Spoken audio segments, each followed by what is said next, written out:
Yasmani in the air. Right field, way back, and bring him home! Not only was that a walk-off home run by Yasmani Grandal to give the White Sox a W, that was their 27th home run in 7 games, which has never been done in Major League Baseball history. For a 7-game stretch, that is the most amount of home runs ever hit. So if you're going for one lineup to have for the next 5 years, I think you have to start with the Chicago White Sox. They are scary and so much fun to watch. But what's going on, guys? It's Fuzzy. Welcome back to yet another MLB recap. If this is your first time on the channel, we do this every single day. So if you don't have ESPN or MLB Network, this is the place to be. We have brand new rules coming from Robert Manfred and Major League Baseball for the playoffs. A bubble is coming. We'll talk about that. The Angels, they just made a huge splash, or actually, the Angels didn't, where the team that they traded Tommy La Stella to just made a huge splash. And then also, the Indians are doing things that we haven't seen them do in quite some time. Also, a guy from the Diamondbacks made Major League Baseball history, so today is going to be a roller coaster of a video. Now, I do quickly want to say rest in power to Chadwick Boseman. He played Jackie Robinson, and he passed away yesterday on Jackie Robinson Day. It was just really unfortunate, and I hate 2020. I'm so excited for this year to be over because it has been an absolute bust.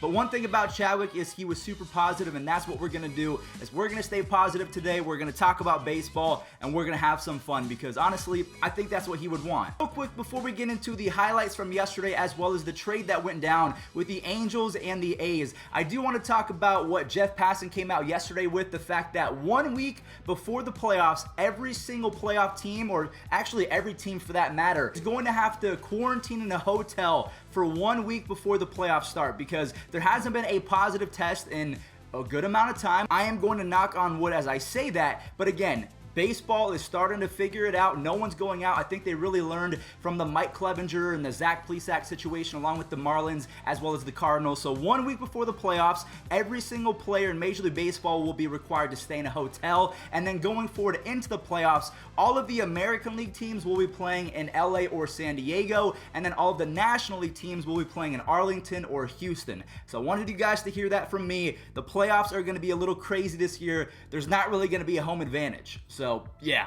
The Angels made a very strange but necessary trade yesterday. Tommy La Stella is no longer a part of the LA Angels, the team that he broke out for. He was traded to the A's for a young player in Franklin Barreto. Now, Tommy La Stella is a free agent after this year, so I guess it makes sense, and Franklin Barreto can play anywhere. So here's what I think is going to happen. Tommy La Stella was the first to go. I think David Fletcher is next, and then Franklin Barreto is going to attempt to be David Fletcher 2.0. It just doesn't really make a whole lot of sense statistically to me, because La Stella, yeah, he's 31 years old, but he had an 840 OPS at the time of being traded. Barreto, he's 0 for 10 to start 2020. He's young, he's had flashes with the stick in the minor leagues, but aside from that, I guess. Now, fortunately for the Angels, even though they traded away one of their better offensive pieces, they did end up getting the W yesterday against the Mariners, as Andrew Heaney looked like an ace yesterday. 7 innings, 1 earned run, 10 strikeouts, as they get some insurance runs from Pujols, Upton, and then Mr. Mike Trout, who hit his 11th home run of the season yesterday. Now, the Angels currently have a 4.7% chance of making the playoffs. So, realistically, it does kind of make sense to fire sale and get rid of your best pieces that really aren't going to do you any good, because you're not winning anytime soon.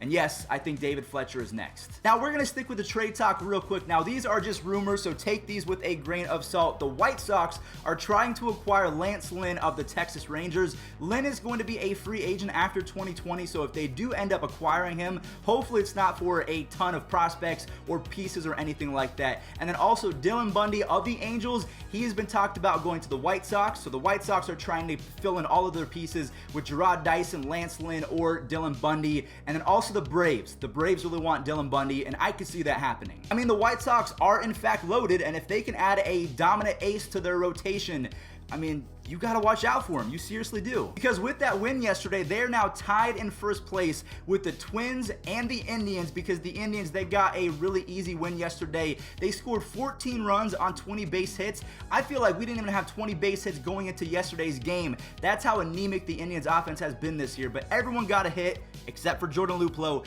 Franmil has been on fire. Silos, Tyler Naquin both hit home runs. Lindor is hitting 400 in his last 7 days. And then Adam Pluko, he looked great great in a bullpen appearance, which is what they're going to need. So keep Tristan McKenzie in the rotation, even though he was a little bit iffy. I'm liking what the Indians are doing, and apparently so does Baseball Reference, as they rank them as the second team, the second best chance of any team to win the World Series. I'm feeling happy today. We have 2 walk-off home runs to talk about, but we're going to break down the games because I think that a lot happened in between them. Scott Kingery hit a walk-off, but we'll talk about that in just a second. The Phillies get a 7-4 W, even though Bryce Harper is only hitting .214 in his last 7 games. So with this walk-off home run, the Phillies are now 13-14, and ESPN gives them a 49.4% chance of making the playoffs. So if they do, they'll have to go into the bubble. They have to deal with all that. And then after, the Blue Jays are getting help from everyone. Oscar Hernandez hits his 11th home run on top of Vladimir Guerrero Jr. hitting his 5th. He now has a .304 batting average in his last 7 games. Hyunjin Ryu has been dominant since his first 2 starts of the season, in which he was horrible. And then if anyone is going to win MVP this year in the American League that you would have never thought, it's going to be Randal freaking Grichuk. And he sends a fly ball to center. It is deep. It's gone! Randal has just tied Jose Abreu for the most home runs since August 14th. That's his 9th. He now has 8 home runs, 20 RBIs in his last 15 days, and a 1,106 OPS. And on top of that, he's playing great defense. So we'll show that once we get to the web gems. But good Lord, that's why I'm wearing the Blue Jays hat today, because they're a half game back of the Yankees. You heard that right. Now we'll talk about the Yankees in just a second, but I want to talk about the Diamondbacks game because Zach Gallen, the starting pitcher for the Diamondbacks, made Major League Baseball history yesterday. 22 consecutive starts to start his career, and he has never allowed more than 3 earned runs. 22 straight quality starts. I mean, I never would have thought that would happen. So he goes 7 innings, 1 earned run, 5 strikeouts, and then the Martes, they account for 5 of the Diamondbacks' 7 runs in a 7-4 victory over the Giants, who have now lost their 3rd game in a row. You hate to see it. If you're a Mets fan, yesterday was a great day. Obviously, if you're a Mets fan, yesterday sucked because of the passing of Chadwick. But if you're a Mets fan and a baseball fan in general, it was a good day for you as they swept the Yankees in their little mini doubleheader series. The Yankees lose game 1 because Pete Alonso ties the game, and then they get back-to-back home runs as Chad Green absolutely implodes. Diaz comes in and shuts the door. He has 22 strikeouts in his last 9 innings. That'll get the job done. And then in game number 2, well, if you missed it, it was pretty closely contested up until the last inning when Ahmed Rosario said, "I got this." Oh, Rosario sends a ball to deep left and gone! As the home team in the Bronx, the Mets have walked off the New York Yankees. So the Mets are now 15-16, and they are looking pretty good. And the Yankees, on the other side, have lost 7 games in a row. Now, I've put this out on Twitter that Yankees fans should not worry because they're pretty much missing all of their all-stars. DJ LeMahieu was finally coming back, and the Yankees have now optioned Miguel Andujar, who made yet another error yesterday. He's not hitting well. I don't know what happened to this kid, but at least the Yankees get DJ back. He's probably their best overall hitter. So the Rockies put up 3 in the first inning, and you're thinking, uh-oh, the Padres are not going to be able to come back from this. Yeah, they're the Padres, so they got this. This one is lined into left field and sends one into right field. This one is blooped to right field, and France will line this down the left field line. It's a fair ball. Here's a 1-1.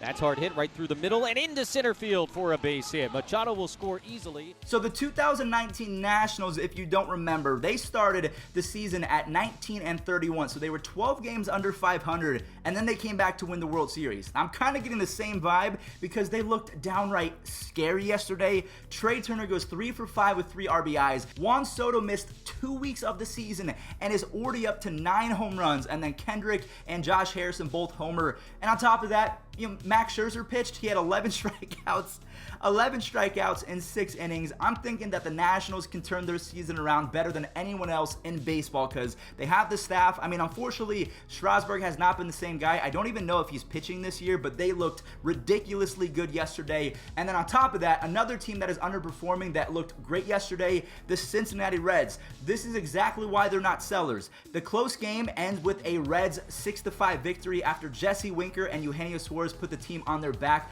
Also, Freddie Galvis, I really like this Tyler Mahle kid as well. He goes 6 innings, has 11 strikeouts, and only gives up 2 earned runs. And this is exactly what I was talking about in the preseason, that the Reds were going to be good. Their anemic offense is slowly starting to turn it around, and they're 1 game back of the Cardinals for 2nd place in the Central after the Cardinals kind of a close game in Cleveland, huh? For the final 3 games from yesterday, we have the Brewers game in which Jed Jerko and Ryan Braun helped out their buddy Corbin Burns in a W. Corbin Burns goes 6 innings, 0 earned runs, and 10 strikeouts. He was elite yesterday. The Brewers are now 14-17 with a 60% chance of making the playoffs, so ESPN still really likes them. Moving on to the Rangers and Dodgers game, it was tied going into the 7th, and then Derek Dietrich says, no, I got this, as Chu and Solak do the rest. Rafael Montero shuts it down in the 9th inning, and the Rangers now sit at 12-19, yet another disappointing team. And then last but not least, a little pitching duel down in Miami. Ryan Yarbrough goes 6 2/3 with 0 earned runs. He outduels Sixto Sanchez,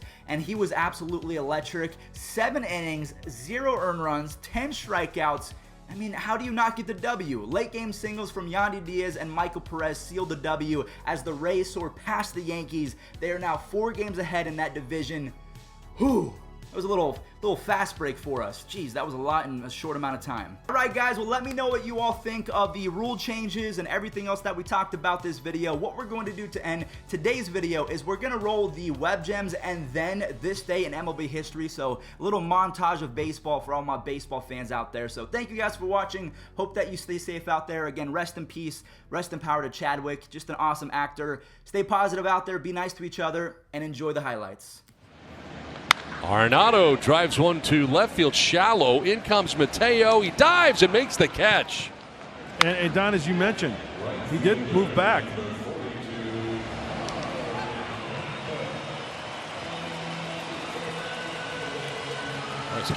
Perfectly timed. Evening tonight.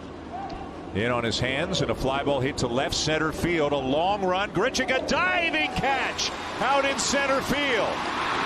The throw back to the infield is not in time, but what a sensational catch by Randal Grichuk in left center. Look, he's going. The pitch is high. The throw is safe. He stole it. The throw got by the shortstop, and Brock has done it. They would have thrown him out, but the shortstop couldn't handle the bad throw. Out of the dugout, onto the field, and all of the reporters, newspaper people, photographers. Tomorrow we hope, and there's a rocket hit to left center field deep. That was not coming back. Ain't gonna catch that ball. It's a rope. Mark Bellhorn. Wrong decisions. That ball hit high in the air, deep to right by Bellhorn. Did he hit another one? Yeah. He does.